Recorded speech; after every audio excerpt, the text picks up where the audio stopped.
Alright, so pupunta tayo ng Alibihaban Island sa San Andres, Quezon. Bigla ang rides lang to, bigla ang trip. So, mag-celebrate lang kami ng aming 12 years anniversary. So, ayan, bumili muna tayo ng mga pagkain na babaunin natin para diretso na yung biyahe mamaya.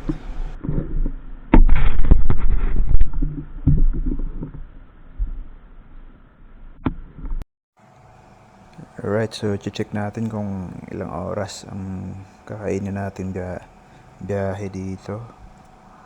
So, ayan, 5 hours mahigit.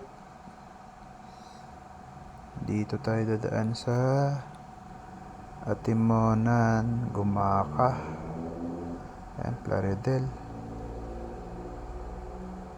So, ganyan na lang muna yung ruta natin. Pagbalik na lang, iikot na lang tayo ng Mulanay pagbalik. So time check is 12:15. So sabi kailangan before 5 nandun na tayo.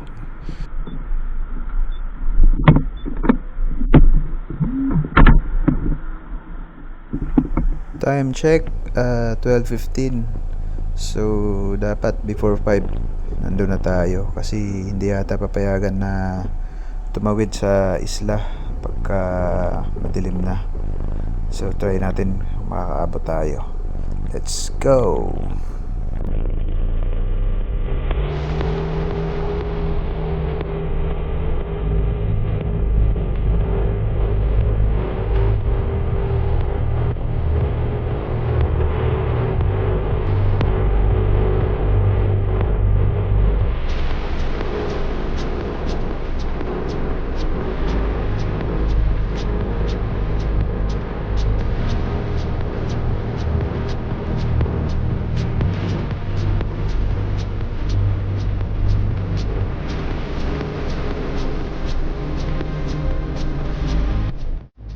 Shout out pala kay Ate Maymay, nadaanan namin, tindahan bumili.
So dito na tayo, paakyat na ng zigzag sa Timonan.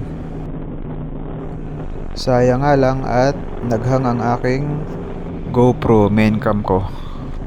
Nag-overheat yata. So yan, bahala kayo dyan. Pagtyagaan nyo na muna yung mukha ko. Pogi naman yan pag naka-helmet.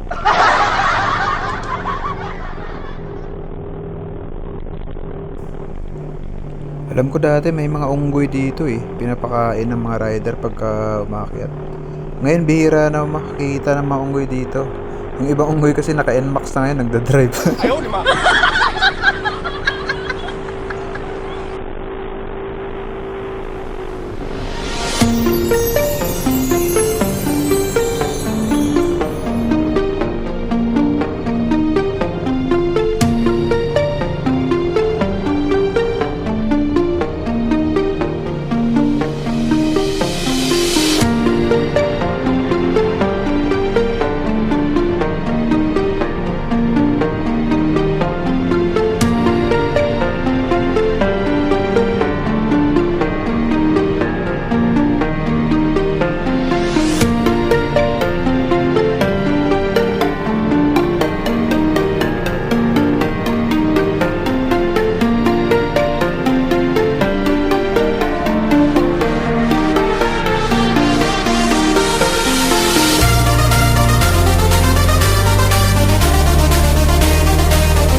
Yun lang, medyo malalakas yung alon ngayon ha.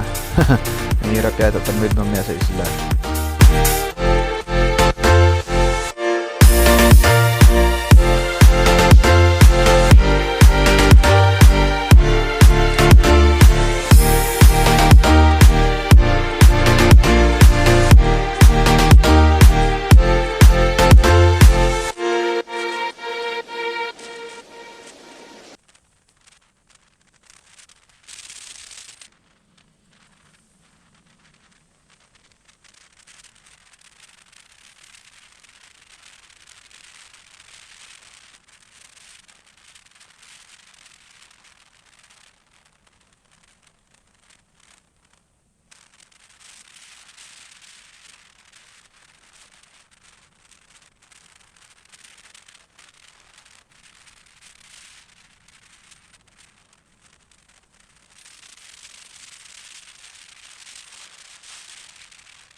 Wait lang po, pwede po makita ang inyong lisensya? Saan po ang lakad? San Andres pa. Ay, papaganon po sa San Andres. Oo nga, magpas ako. Papakita ko lang po talaga yung license ko sa inyo.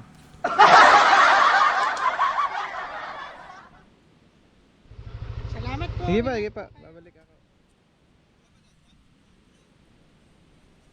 Dito po ang dala sa Andres. Thank you.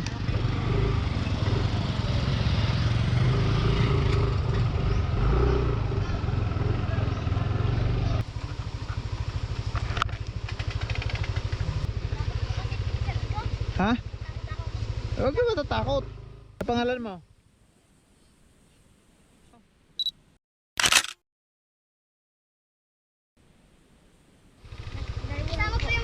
Yung dalawang bata, nakisuyo kami na magpa-picture. Nadaanan kasi namin, nagtutulak ng bisikleta nila. Nasira, naplatan daw. Oh, yan. Pang pabulkanize nyo ha.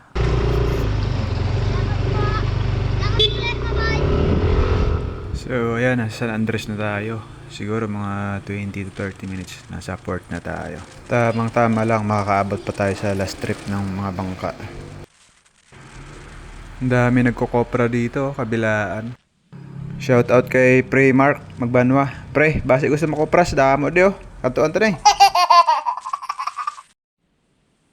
Ayan, nandito na sa port ng San Andres. Abot pa. Nice, nice.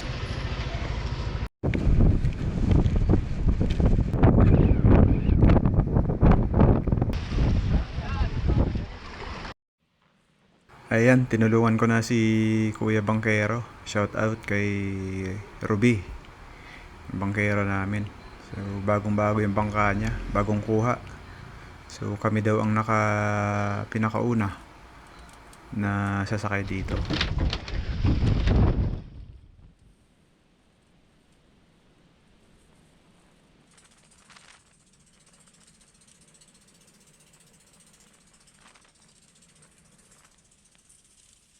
So, okay, take off na kami. Tatawid na, medyo malakas lang yung hangin at malalaki yung alon, pero kaya naman. Sanay naman tayo dyan. Buti yung kasama natin, game na game din. Pero sabi naman ni Sir B, ang bangkero natin, dito lang naman daw sa part na to.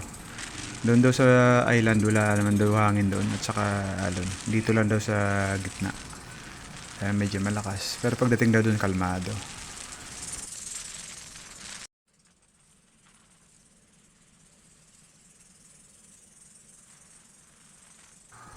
Ito na, malapit na yung island. Oo nga, kalmado nga lang dito, walang hangin at alon masyado.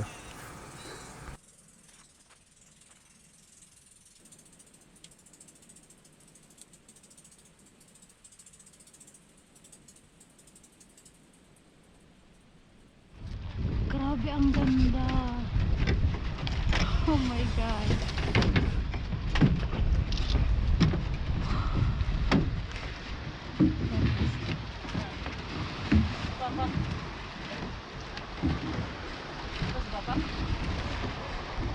Oh, ang ganda.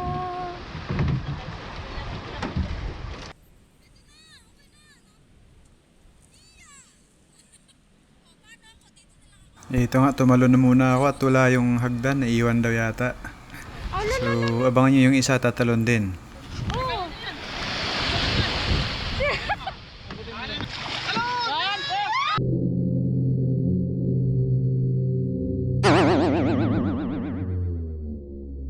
Oh, edi ayun, basa.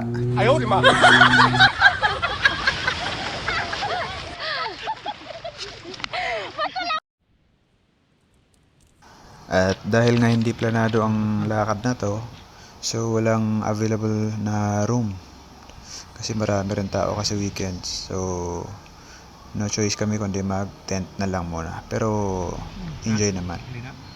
Kain muna kami at buong biyahe hindi na kami kumain. Tumigil para kumain. Doon mo sa Binilisan na namin gawa ng hinahabol natin yung oras sa port para makalis. So, pagkakain, yan, sa may isang labas. isang kanang beer, tsaka tulog na muna. Bukas na lang ulit. Agahan natin para makita yung sandbar. Alright.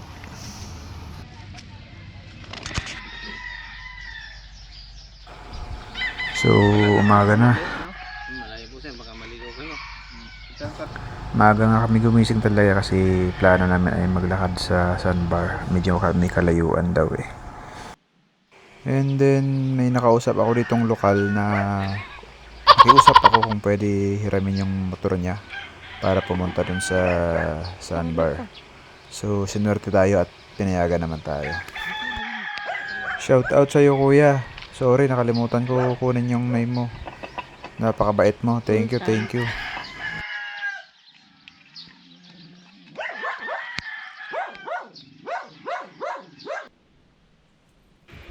Dito pala may nakita ako, may dumaong na mangingisda. So, bumili ako ng 1 kilo. Flying fish pala, malalaki. Masarap to pang ihaw. Yung balo. Mamaya na yun rin, patalay sa ibabaw na ano. Huwag mo rin. Alan sa yun dyan.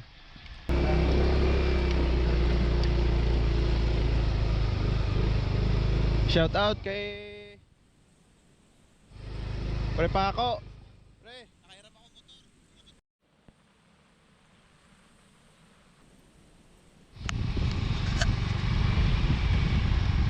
Pakawan. Sandbar.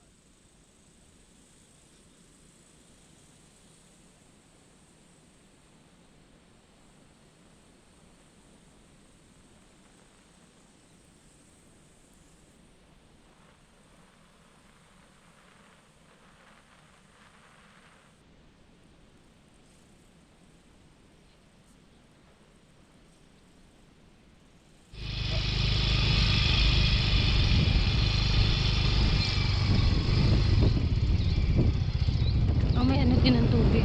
Ay, walang lamang.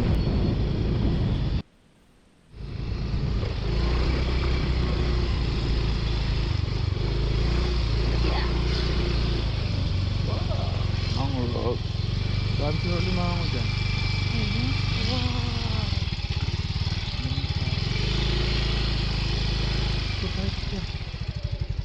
Oh, sige, sige, sige. Ay, isda natin.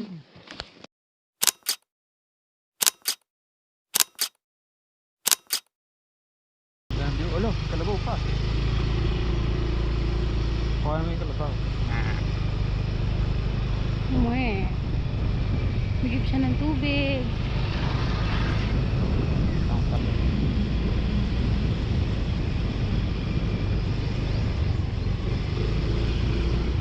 Wow.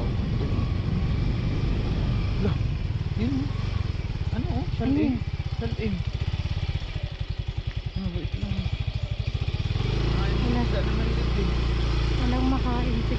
Kasi tuyo, siguro hindi rin pwede dito dumaan.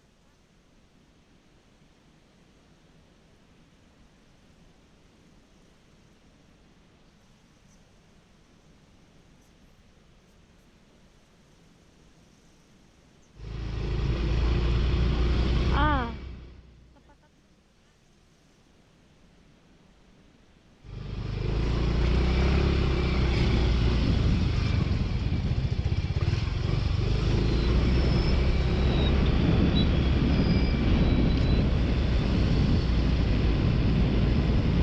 Ito.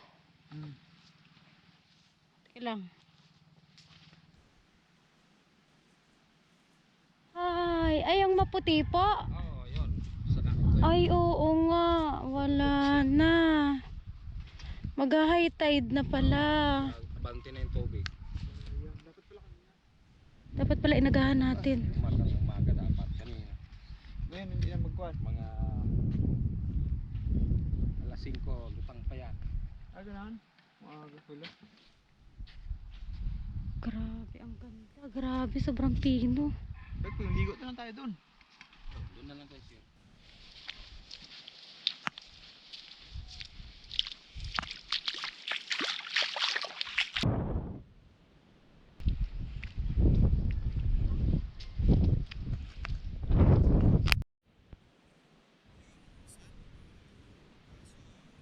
Tide na.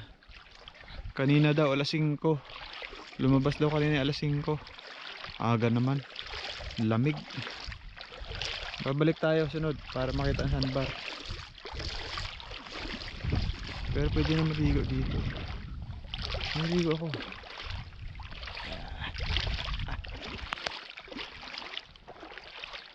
Pero mababaw pa yun dun may sa sandbar. Mababaw pa yun, pwede pa yun. Mga tuhod siguro yun.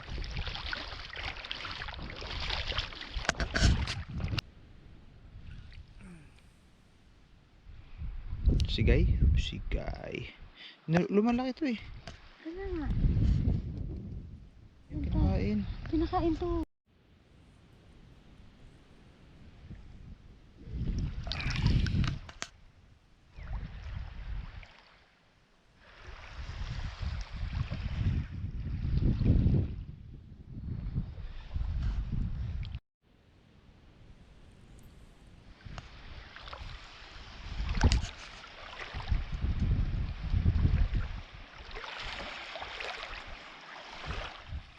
Sabi ah.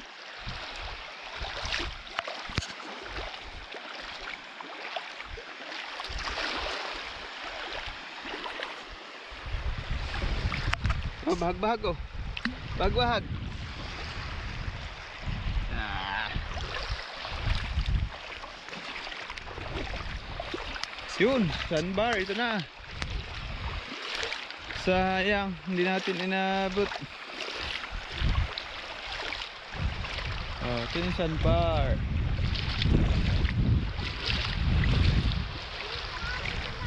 Saan? Hindi ah.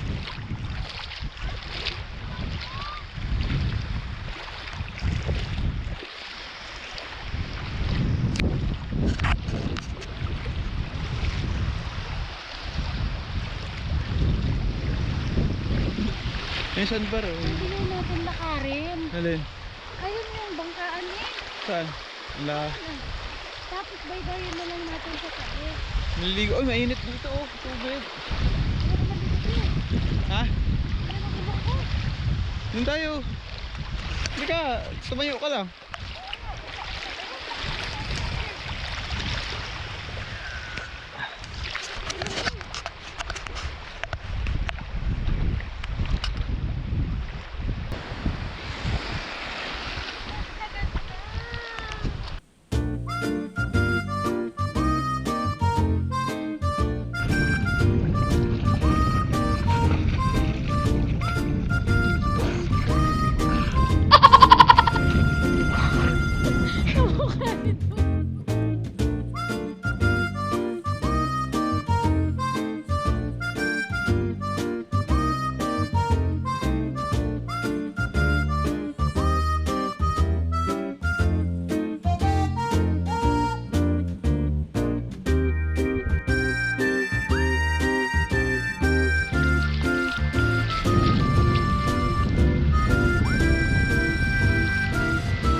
bili tayong isda, musal, ihawin natin at makahiram tayo ng Ducati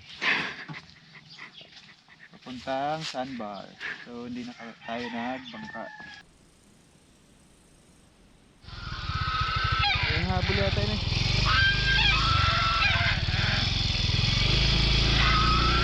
Alright, back to the base.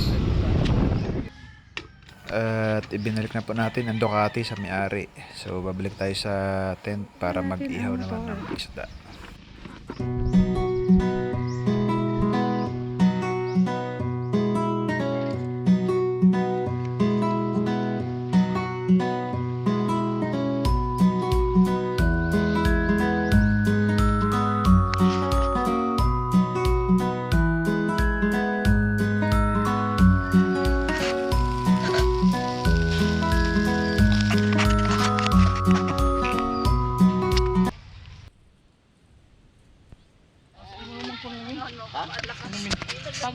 Ito, pag pumunta kayo sa ate baby, hanapin nyo to. Yeah.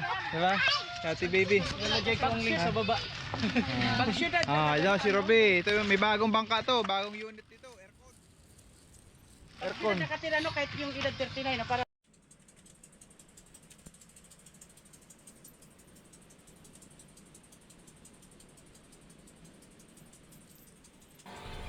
So, papunta na kami ngayon dun sa floating cottage. 1 hour lang kami dun. Tapos pasundo na ulit and then magbabanlaw, pack up and then balik na sa Sandres Port para makauwi na.